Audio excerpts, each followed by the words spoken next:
Então, vamos lá. Então, na parte de compromisso, né, de direitos humanos, a comunicação sobre o progresso mergulha mais fundo em atividades relacionadas aos direitos humanos de forma mais autoevidente, ou seja, a gente está né, olhando aí para as informações de vocês, o como vocês publicizam de fato, né? Primeiro, como se constrói esse compromisso. Então, o quanto é usado de materialidade, materialidade para quem não está familiarizado com esse conceito, é um conceito que vem inicialmente até do mercado financeiro, mas que foi, de certa forma, apropriado pelas áreas de sustentabilidade e ESG, para se avaliarem os principais impactos, né, a partir também de consultas e levantamentos de matriz de risco e de impacto, para se estabelecer, de fato, uma política concreta, né, detalhada, sobre determinado tema da sustentabilidade. Então, no caso aqui de direitos humanos, a gente tem, por exemplo, a necessidade de consulta aos detentores de direitos, às populações afetadas, né, pelos impactos da atividade produtiva de cada organização.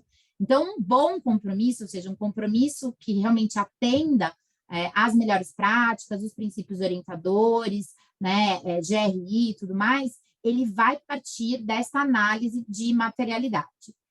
Além disso, o compromisso ele precisa estar também estruturado em uma política, né? Então, não basta ser um compromisso ali en passant, que é feito, né, ali de forma genérica nos documentos da organização. É importante que a empresa tenha, sim, uma política estruturada específica para lidar com a temática de direitos humanos e empresas dentro da sua organização. Então, é isso que a gente vai começar a avaliar na COP, né, a partir do ano que vem, para ver como que as empresas estão nessa temática. É importante também, eu acho que a Gabi pode talvez até pegar aí 2 minutinhos para relembrar sobre isso, caso vocês ainda não tenham assistido o outro webinar, entender quais são as consequências do envio dessa COP, né? Então, Gabi, acho que você pode reforçar, mas é importante também dizer que a gente está aqui muito mais numa posição de suporte, né? De entender os desafios e avaliar como que também o Pacto Global pode e deve contribuir para que suas participantes evoluam, né, e aprimorem as suas práticas, né, do que numa posição de qualquer modo punitiva ou né, que constranja de alguma forma a organização. Não é esse o objetivo principal é justamente que a gente possa ser um hub técnico, né, também um lugar onde vocês encontrem insumos para esse desenvolvimento, encontrem outras organizações em diferentes níveis de maturidade que apoiem nessas trocas, nesse networking para desenvolver cada vez mais essas temáticas. E por isso que quando a gente está falando que a gente vai analisar e avaliar, é justamente nesse sentido, né, Gabi?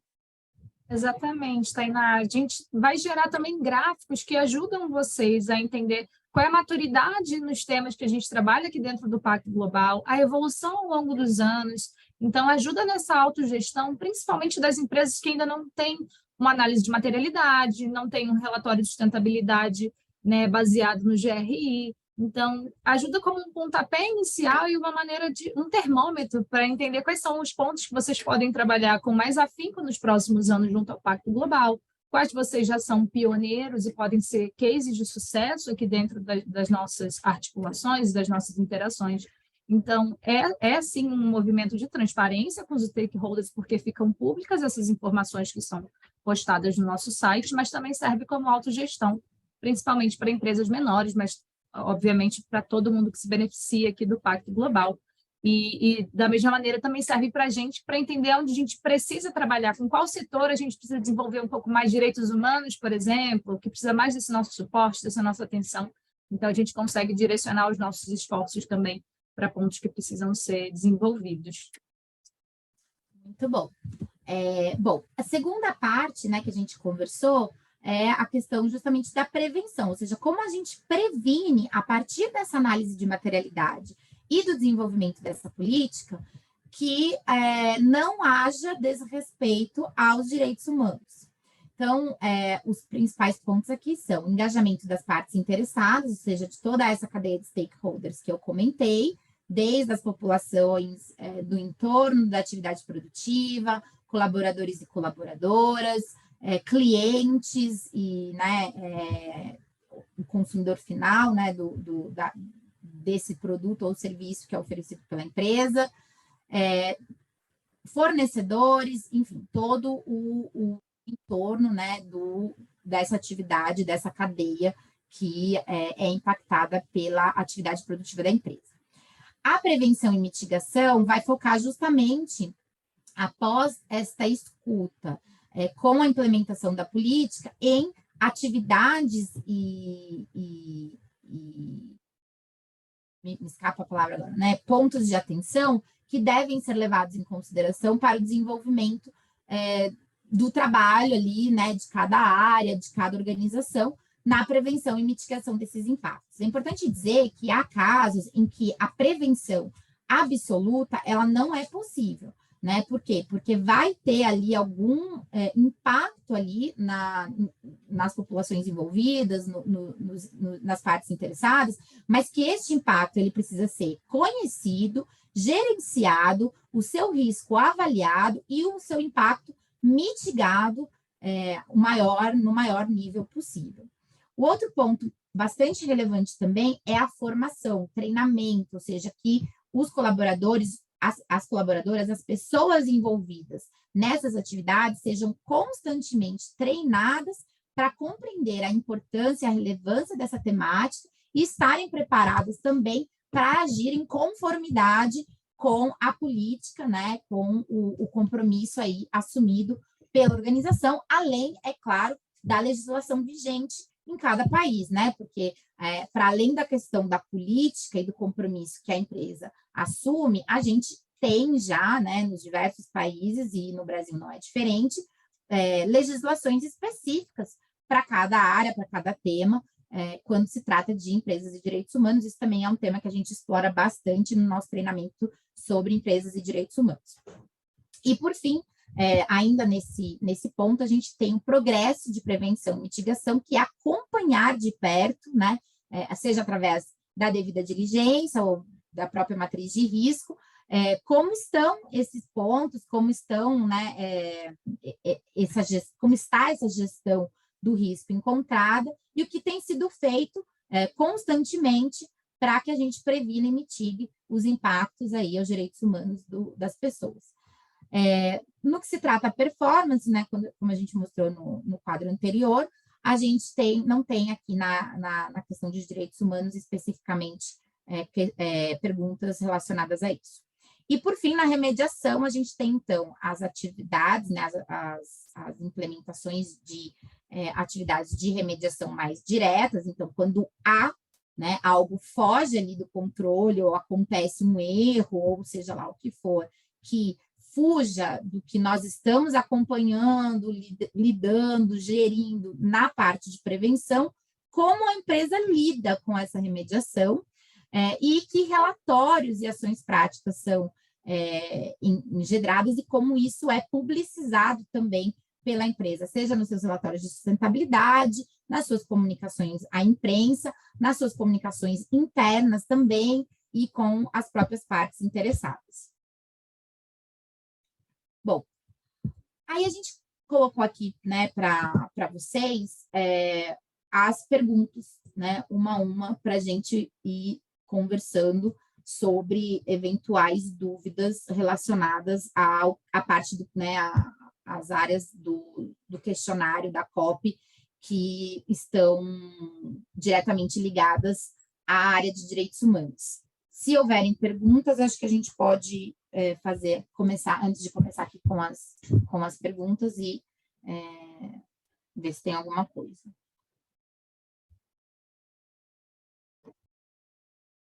Ainda tem algumas perguntas aqui sobre questões quantitativas em direitos humanos, se pode reportar para alguns indicadores, informações numéricas. Acho que mais para frente você deve entrar nesse ponto. A maior parte das perguntas são quantitativas, e as descritivas, né, a gente vai ter esse espaço também dedicado para que possam discorrer sobre as respostas. Vai ter também um espaço para anexar o relatório de sustentabilidade ao final, não é obrigatório, mas se quiser fazer uma referência também ao arquivo anexado, não tem problema nenhum. Perfeito. Então, vamos para as perguntas on, que eu acho que isso já vai ficar mais claro, tá? Bom, então, em primeiro lugar, as empresas vão ser solicitadas a selecionar os temas materiais relacionados a direitos humanos. Então, esses que vêm da análise de materialidade, né?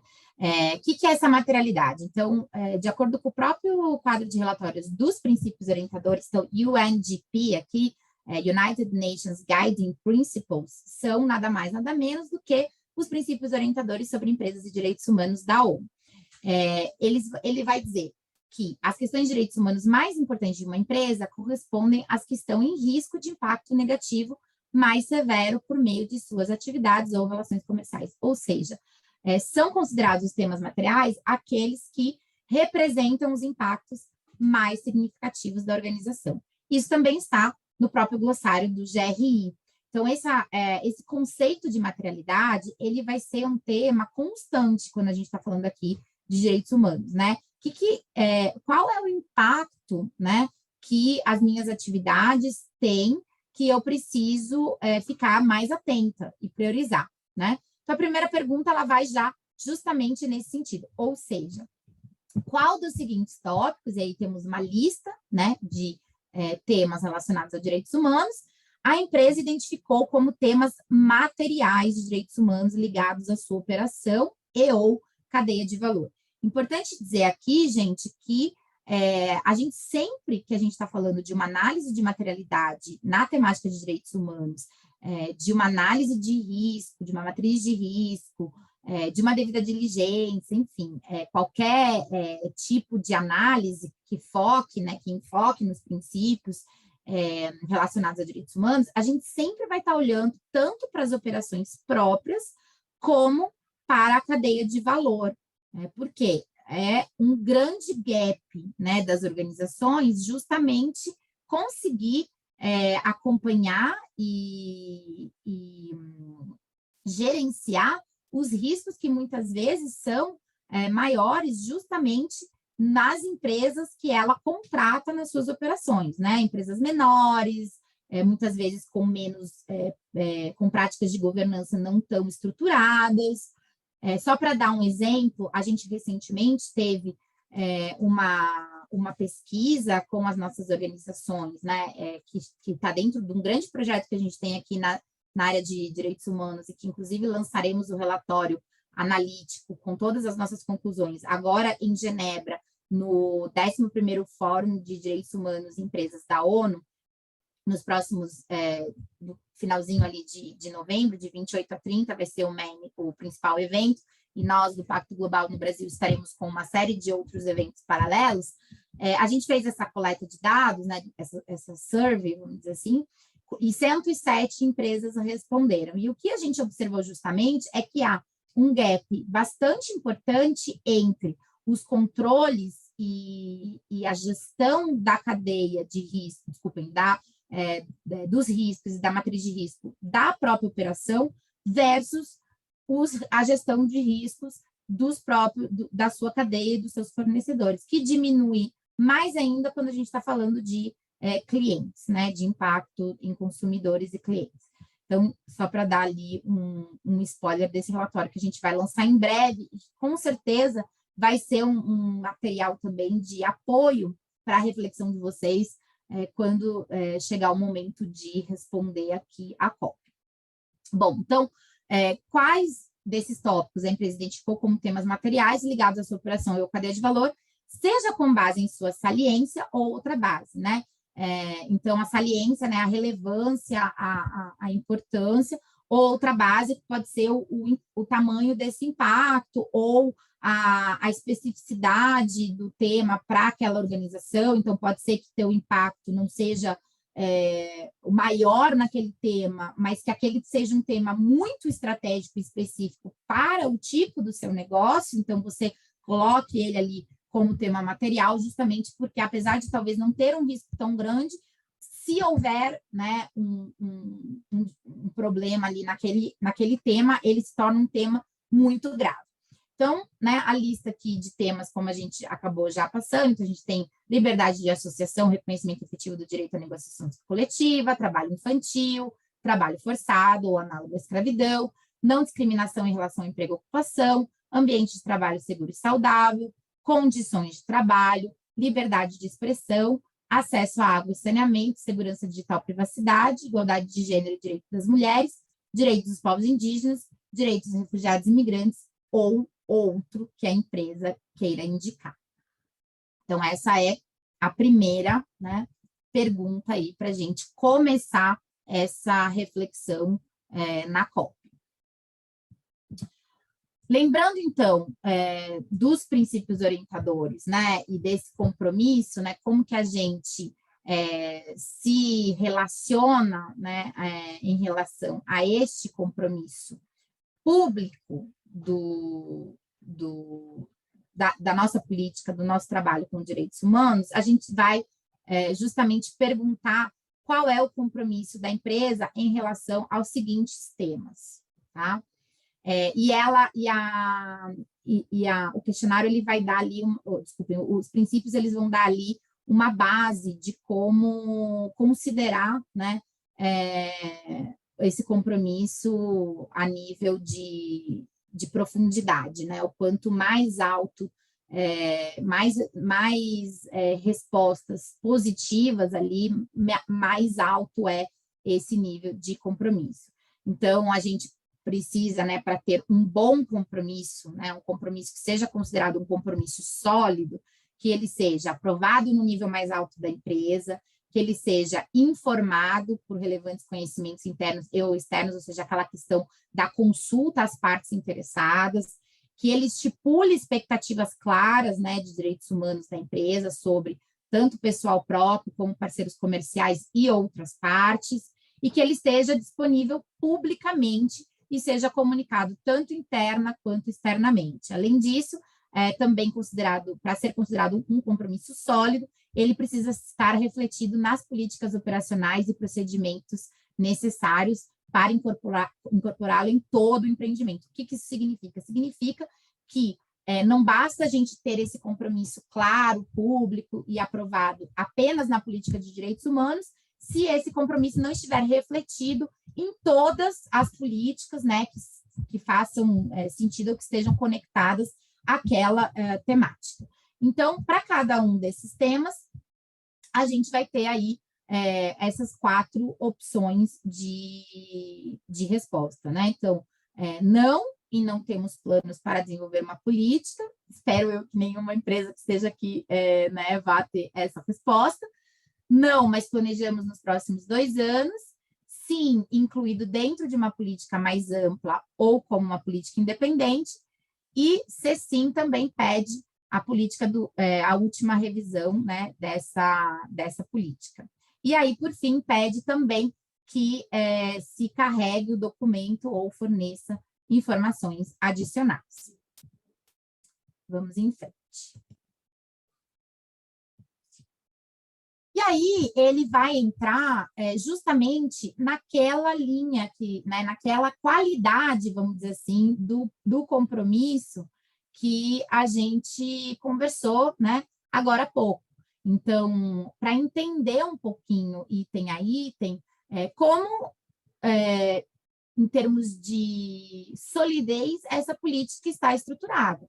Ou seja, ela é alinhada às normas internacionais, ela está disponível publicamente, ela foi aprovada no nível mais alto da empresa, ela se aplica apenas às operações próprias da empresa ou também à cadeia de suprimentos, e assim por diante, né?